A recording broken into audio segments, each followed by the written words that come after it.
That's how she wrote. Alright guys, enough with our regular intro chit-chat. Let's get right to the feature.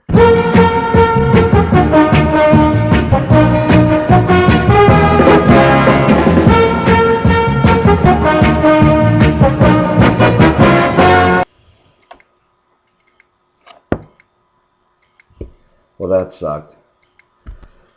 Yep, it's official. Sean's out. His quest is over. Tommy did him in 101.97. And although Sean got good days from Thigpen and Jones and even Rackers, it was Joseph Adai coming up big and Owens coming up microscopic that did Sean in. Well, there's always naming yourself Sean. But that wasn't the only good game this week.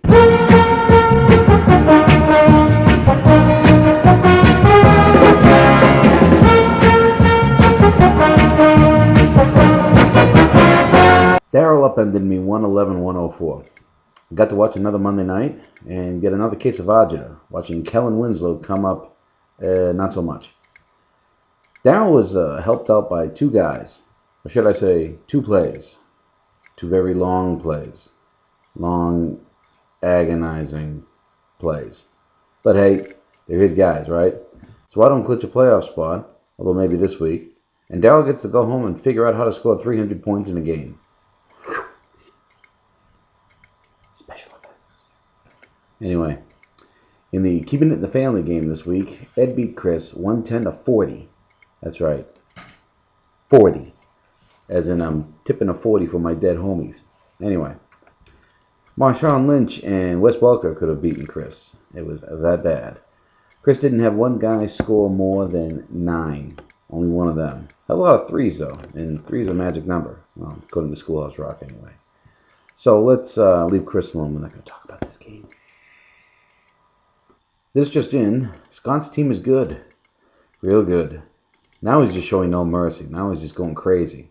He's running away with the points lead and he's going to have a bye all wrapped up in a nice big red bow.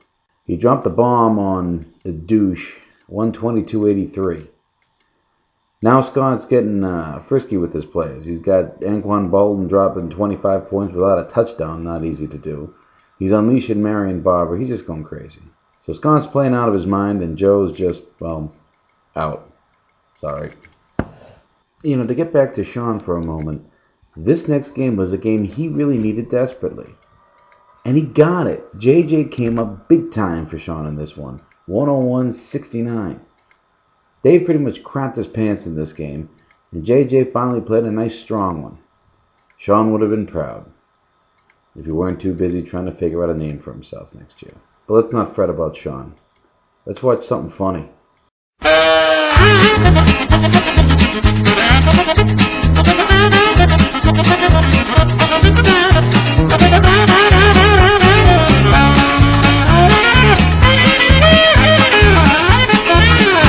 You know, you don't usually see Todd in this segment, but here he is, and on the wrong end of it too.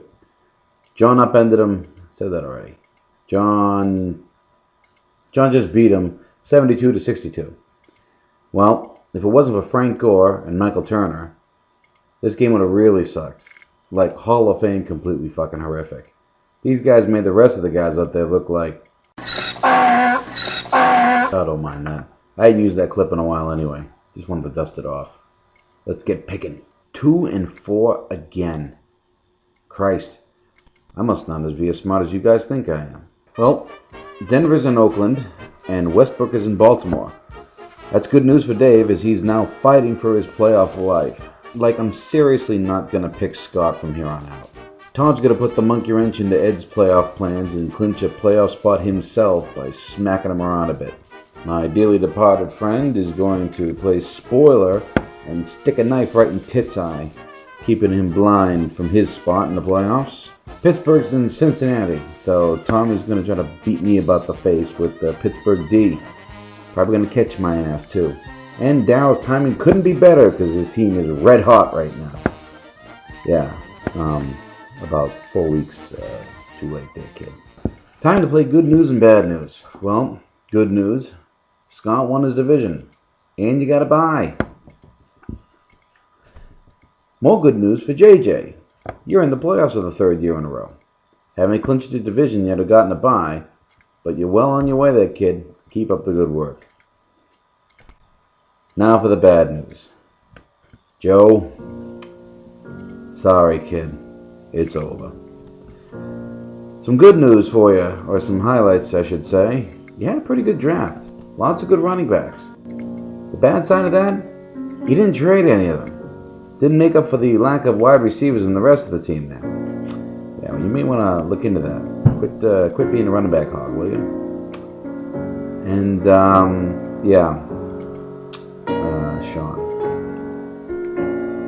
Sean, yeah. I was with you, man. I was following you. I believed in you. Did all that work studying to make sure that you still had a chance.